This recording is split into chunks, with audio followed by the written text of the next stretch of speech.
Hi friends, Ayyanar துணை சீரியலில் இன்றைக்கி நாளைக்கான எபிசோடு பார்க்கலாம். புதுசாக பார்க்குறவங்கள தான் சப்ஸ்கிரைப் பண்ணிக்கோங்க, லைக்கு ஹைப்பு கொடுத்து விடுங்க. வாங்க வீடியோக்குள்ளே போகலாம்.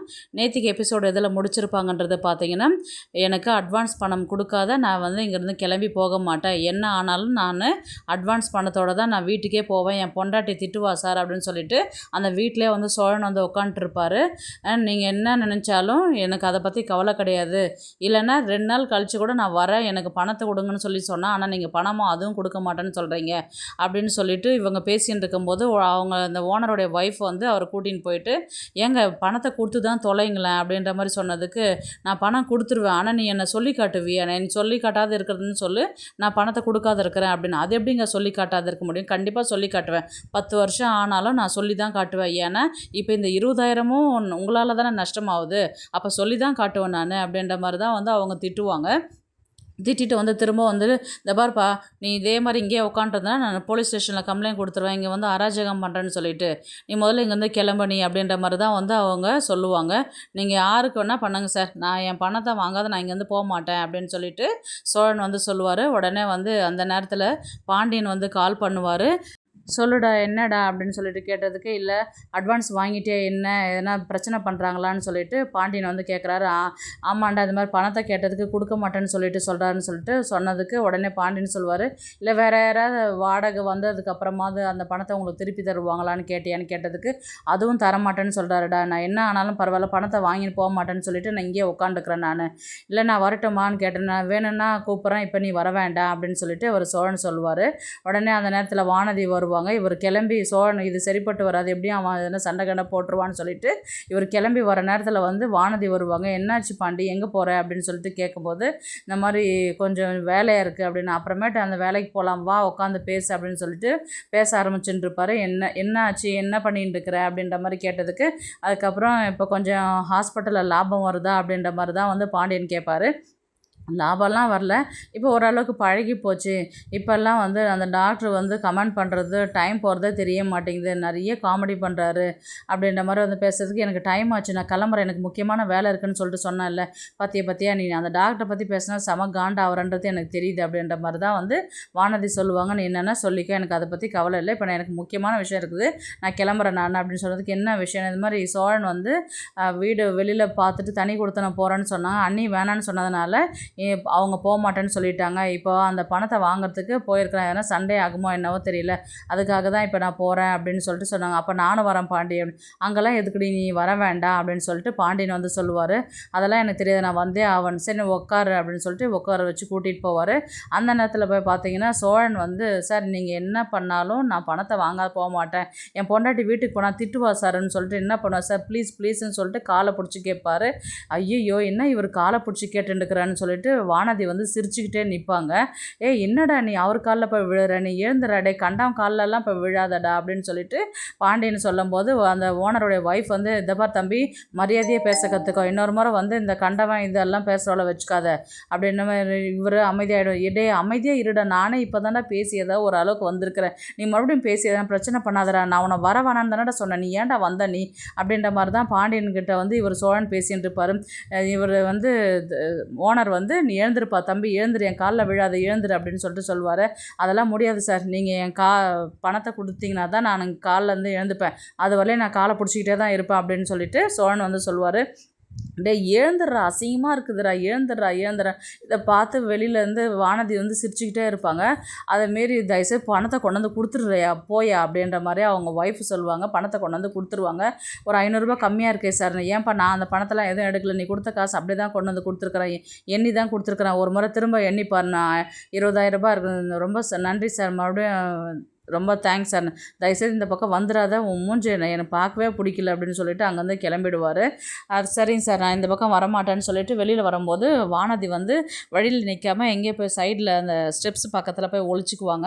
ஏன்டா நீ இந்த மாதிரிலாம் பண்ண நீ அப்படின்ற மாதிரி தான் பாண்டியன் கேட்பார். பின்ன என்னடா எவ்வளோ கேட்டோம், ஸ்டார்டிங்கில் ரொம்ப கோவத்தோடு தான் கேட்டேன், இப்போ கோவத்தோடு கேட்டால் வேலைக்கு ஆகாதுன்னா நிலா வேறு பணத்தை வாங்கிட்டு வந்துட்டு அவள் ஒரு பக்கம் டார்ச்சர் பண்ணி கண்டினியூஸாக கேட்டுக்கிட்டே இருந்தேன். நான் என்ன தான் பண்ணுறது, அதுதான் காலில் விழுந்தலான்ட்டு தான் விழுந்தேன். அந்தாலும் எப்படியோ கொடுத்துட்டான். அப்பா எனக்கு பெரிய ஒரு தலைவலி முடிஞ்சுது. ரூ. 1 2 வாடா, ரூ. 20,000 இல்லையாடா, இப்போல்லாம் பணம் சம்பாதிக்க எவ்வளோ கஷ்டமாக இருக்குது இல்லையா அப்படின்ற மாதிரி தான் வந்து சொல்லுவார். உடனே வந்து யார் உங்களுக்கா, நல்லா காலில் விழுந்து ப்ளீஸ் சார் ப்ளீஸ் சார்னு கேட்டிங்களே, செம்மையாக இருந்தது ப்ரோ அப்படின்ற மாதிரி தான் வந்து சிரிப்பாங்க. ஏன்டா இவ்வளோ கூட்டிகிட்டு வந்தேன்னு சொல்லிட்டு அவர் கேட்பாங்க. வானதி வாய் மூடிட்டு அமைதியாரு அப்படின்ற மாதிரி தான் சொன்னதுக்கு, என்ன ப்ரோ இதுக்கெல்லாம் போய் காலில் விழலாமா, ஏதோ அடிதடி நடக்கும், நாங்கள் பஞ்சாயத்து பண்ணலான்ட்டு வந்தால் நீங்கள் பார்த்தா காலில் விழுந்துட்டு சீனே வேறு மாதிரி மாற்றிட்டீங்களே அப்படின்ற மாதிரி தான் வானதி வந்து கேட்பாங்க. டேய் இவ்வளோ ஏன்டா கூட்டிகிட்டு வந்தேன், நீ மட்டும் வர வேண்டியதானே, அவளாக தான்டா வந்தான், அவள் வந்தானே நீ கூட்டிகிட்டு வருவியாடா, உனக்கு அறிவே இல்லையாடா அப்படின்ட்டு சொல்லுவாங்க. சோழன் வந்து என்னென்னவோ மாற்றி கீற்றி பேசுவார். ப்ரோ ஆல்ரெடி உங்கள் படத்தை ஃபுல்லாக நான் பார்த்துட்டேன், நீங்கள் வந்து சமாளிக்க வேண்டாம் அப்படின்ற மாதிரி தான் வானதி சொல்லுவாங்க. அதுக்கப்புறம் சரி நான் கிளம்புறேன்டான்னு சொல்லிட்டு அவர் சோழன் வந்து கிளம்பிடுவார். இவர் பாண்டியன் வந்து வானதியை கூட்டிகிட்டு, இதை பாரு அவங்ககிட்ட அதெல்லாம் ஏன் நீ சொல்லிட்டு இருக்கிற, உனக்கு அறிவே இல்லையான்னு, இல்லை நடந்து தானே சொல்ல முடியும், இதில் என்ன இருக்குது அப்படின்ற மாதிரி சொன்னதுக்கு, தயவுசெய்து வாயை மூடி முதல்ல இங்கேருந்து கிளம்புனி அப்படின்னு சொல்லிட்டு அவரை கிளம்பி வெளியில் கூட்டிகிட்டு வருவாங்க. அதுக்கப்புறம் பார்த்திங்கன்னா நேராக வீட்டுக்கு தான் வர மாதிரி தான் இருக்கும். அங்கே வந்து பார்த்திங்கன்னா வாப்பா ரொம்ப நாள் ஆச்சு வீட்டுக்கே வரமாட்டேங்கிற அப்படின்ற மாதிரி தான் வந்து சேரன் எல்லாருமே வந்து கேட்பாங்க வீட்டில். அதுக்கப்புறம் ஆமாம் இல்லை இதுக்கப்புறம் அடிக்கடி வரேன் நான் அப்படின்ற மாதிரி வந்து சொல்லுவாங்க. கடையிலலாம் எப்படி போகுது டேப்லெட்லாம் அப்படின்ற மாதிரி வந்து கேட்டதுக்கு, எல்லாம் நல்லா சேல்ஸ் ஆகுது, நல்லா தான் போகுது அப்படின்ற மாதிரி வானதி வந்து சொல்லுவாங்க.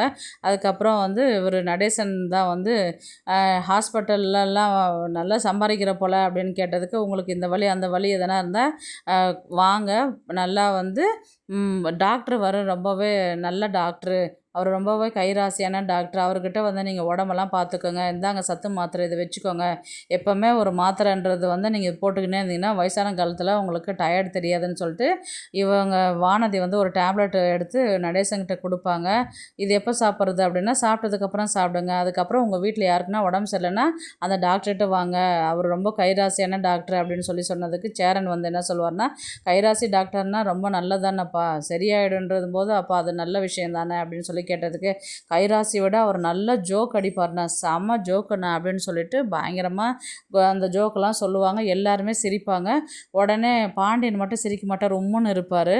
இது செம்ம ஜோக் இல்லையா அப்படின்ற மாதிரி பல்லவன் வந்து பாண்டியன்கிட்ட தோளில் தட்டி வந்து சொல்லும்போது, பாண்டியன் செம்ம காண்ட்லகிறாருன்ட்டு பல்லவன் வந்து அதை பார்த்துட்டு அமைதியாகிடுவார்.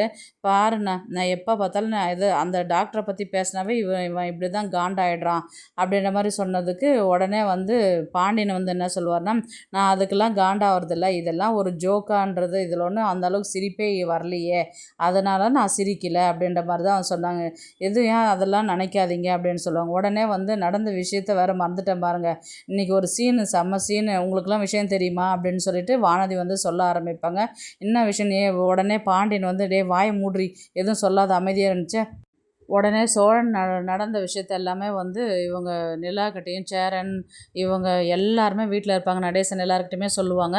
உடனே பாண்டியன் வந்து அதெல்லாம் சொல்லாதடி, வாய் மூடிடுன்னு, இதில் என்ன இருக்குது சொல்லலான்னு சொல்லிட்டு சொல்லுவார். சோழன் ப்ரோ வந்து இன்றைக்கி பணம் கேட்குறேன்ட்டு போனார், பணத்தை கொடுக்கவே இல்லை, ஏதாவது அடிதடி ஆகும்னு சொல்லிட்டு நாங்கள் 2 பேரும் அந்த சண்டையை விளக்கலான்னு சொல்லிட்டு போனால், கடைசியில் சோழன் ப்ரோ வந்து ஓனர் காலில் விழுந்துட்டுருக்கிறாரு அப்படின்னு சொல்லிட்டு சொன்னோடனே அதை வந்து சிரிச்சுக்கிட்டே வந்து வானதி வந்து சொல்லுவாங்க. எல்லாருமே அப்படியே ஷாக்காகி நிற்பாங்க. அடுத்தது யார் சோழன் ஆகும் அப்படின்ற மாதிரி தான் வந்து நிலா கேட்பாங்க. ஆமாங்க்கா சோழன் ப்ரோ தான், எனக்கு பணத்தை கொடுத்தா தான் போவேன், என் பொண்டாட்டி திட்டுவா நான் வீட்டுக்கு போனால் அப்படின்னு சொல்லிட்டு தான்க்கா அவர்கிட்ட வந்து அசிங்கமாக இப்போ அந்த பணத்தை வாங்கிட்டு வந்தார், எனக்கே வந்து செம்ம காமெடியாக போச்சுன்னா பார்த்துக்கோங்களேன் அப்படின்னு இவன் மட்டும்தான் சிரிப்பாக, மற்றவங்க எல்லாருமே அப்படியே உம்முன்னே இருப்பாங்க. அதுக்கப்புறம் சரி ப்ரோ நான் வரேன், நான் எனக்கு டைம் ஆயிடுச்சு, ரொம்ப லேட் ஆகிடுச்சின்னு சொல்லிட்டு கிளம்புறேன்னு சொல்லிட்டு இவ கிளம்புவா. அதுக்கப்புறம் பாண்டியன் வந்து சரி பாண்டி நீ கொண்டு போய் விட்டுட்டு வா அப்படின்னு சொல்லிட்டு சொல்லுவார். இவங்க சோழன் தான் வந்து காரில் வருவார். இவங்க வந்து காரில் வந்து இறங்கின உடனே பார்த்தீங்கன்னா எல்லாருமே வீட்டில் எல்லாருமே நின்றுட்டுருப்பாங்க. ஏன்னா நடந்த இன்சிடெண்ட் வந்து சோழன் இந்த மாதிரி பண்ணியிருக்கிறானே அப்படின்னு சொல்லிட்டு எல்லோரும் கேட்குறதுக்காக வெயிட் பண்ணும்போது அவர் டிவி பாக்ஸோடு தான் வருவார். டிவி தான் வாங்கிட்டு வர மாதிரி இருக்கும். அந்த டிவி வந்து பார்த்தீங்கன்னா வீட்டுள்ளார் வரும்போது அந்த 20,000 வந்து வாங்கினதுக்கு ஏதாவது ஒரு யூஸ்ஃபுல்லான பொருள் வாங்கலாம்ல, டிவி தானே நம்ம வாங்கணும்னு பிளான் பண்ணியிருந்தோம்ல, அது இப்போத்துல தான் ஸ்டார்ட் பண்ணலாம், அதனால தான் நான் டிவி வாங்கிட்டேன் முதல்ல அப்படின்னு சொல்லிட்டு டிவி வாங்கிட்டு வந்து அதை ஃபிக்ஸ் பண்ணுறதுக்கு போவார். அதுக்கப்புறம் இதெல்லாம் ஃபிக்ஸ் பண்ணிட்டோன்னே பல்லவன் வந்து ஐயோ செம்ம சூப்பர்ண்ணா தேங்க்ஸ்ண்ணா அப்படின்னு சொல்லிட்டு அவன் ரொம்ப கட்டி பிடிச்சின்னு அவன் டிவி போட்டு பார்க்குறதுக்கு போவான். ஆல்ரெடி வைஃபை கனெக்ஷன் கொடுத்துருக்கு இல்லைங்களா, அதனால் அவன் டிவி பார்க்குறதுக்கு போயிடுவான். சேரன் வந்து ஏன்டா இந்த மாதிரிலாம் பண்ண அப்படின்ற மாதிரி கேட்டதுக்கு அதெல்லாம் ஒன்றும் இல்லைண்ணா, நம்ம காசு கஷ்டப்பட்டது இல்லையா, கடை வார வாங்கியிருக்கிறேன், ₹1 ₹2 ₹20,000 இல்லையா, அதனால தான் நான் விடணும்னு தோணலை எனக்கு. எதனா கோவப்பட்டு அடிச்சிருப்பேன், இருந்தாலும் அந்த ஆள் வந்து அதுக்கு மசிகிற மாதிரி தெரியல, அதனால தான் நான் இந்த மாதிரி பண்ணேன் அப்படின்ற மாதிரி சொன்னதுக்கு பரவாயில்லடா சோழா, ஓரளவுக்கு பொறுப்பாக வந்திருக்கிற, இப்போ முதல்ல விட நீ ரொம்பவே மாறிட்டடா, ரொம்ப நினச்சா பெருமையாக இருக்குடா அப்படின்ற மாதிரி தான் வந்து சேரன் வந்து சொல்லிட்டு போவார். இவங்க சோழன் உள்ளே வாங்கன்னு சொல்லிட்டு நிலா ஃபஸ்ட்டு உள்ளர போயிட்டு கூப்பிடுவாங்க. சரி இப்போ நிலா கிட்ட வந்து சமாதானப்படுத்த நடந்த விஷயத்த வந்து அப்படின்ற மாதிரி தான் வந்து சொல்லுவாங்க. உள்ளே வந்தோடனே டோருக்கு லாக் பண்ணுங்க அப்படின்னு சொல்லிட்டு நிலா வந்து சொல்லுவாங்க. சொல்லிட்டு அடுத்த செகண்ட் வந்து நிலா போயிட்டு சோழனை வந்து கட்டி பிடிச்சிக்குவாங்க. எனக்காக நீங்கள் போய் அவங்க காலெல்லாம் விழுந்தது வந்து எனக்காக நீங்கள் செய்யும்போது எனக்கு அது ரொம்ப கஷ்டமாக இருக்குதுங்க, எனக்காக நீங்கள் என்ன வேணால் செய்வீங்களா அப்படின்ற மாதிரி வந்து கேட்டதுக்கு உனக்காக என்ன வேணால் செய்வேனேலா அப்படின்ற மாதிரி தான் சொல்லுவாங்க. நான் நிஜமாக இப்போ தாங்க நான் உங்களை ரொம்பவே லவ் பண்ணுறேன், எனக்கு இப்போ உங்களை ரொம்பவே பிடிச்சிருக்குங்க அப்படின்ற மாதிரி தான் வந்து சொல்லுவாங்க. இதெல்லாம் ஒன்றும் இல்லைன்னு இல்லை, நான் இதை விட நிறைய பெருசாக உனக்கு செய்யணும்னு நினச்சேன், இதெல்லாம் வந்து அவ்வளோ அதுக்கு இது இல்லை அப்படின்ற மாதிரி தான் வந்து அவர் சொல்லுவார். எனக்கு இதுவே போதும் சோழன், எனக்கு இதுவே சந்தோஷம்தான், எனக்கு நீங்கள் எனக்காக இவ்வளோ செய்யும்போது எனக்கு உங்களை ரொம்பவே பிடிச்சிருக்குது, லைஃப்பில் நான் உங்கள் கூடவே கடைசி வரலையும் இருக்கணும்னு நினைக்கிறேன் அப்படின்ற மாதிரி தான் வந்து அவங்க சொல்லி முடிப்பாங்க. கதையும் அப்படியே முடிக்கிற மாதிரி இருக்கும். பார்க்கலாம் கதையை வந்து எப்படி எடுத்துகிட்டு போகிறாங்கன்றது. இந்த வீடியோ உங்களுக்கு பிடிச்சிருந்தா ப்ளீஸ் லைக் பண்ணுங்கள், ஷேர் பண்ணுங்கள், சப்ஸ்கிரைப் பண்ணுங்கள். தேங்க்ஸ் ஃபார் வாட்சிங். இந்த வீடியோ பிடிச்சிருந்தா லைக் பண்ணுங்க, நம்ம சேனலை சப்ஸ்கிரைப் பண்ணுங்க. உங்க ஆதரவு ரொம்ப முக்கியம். நன்றி.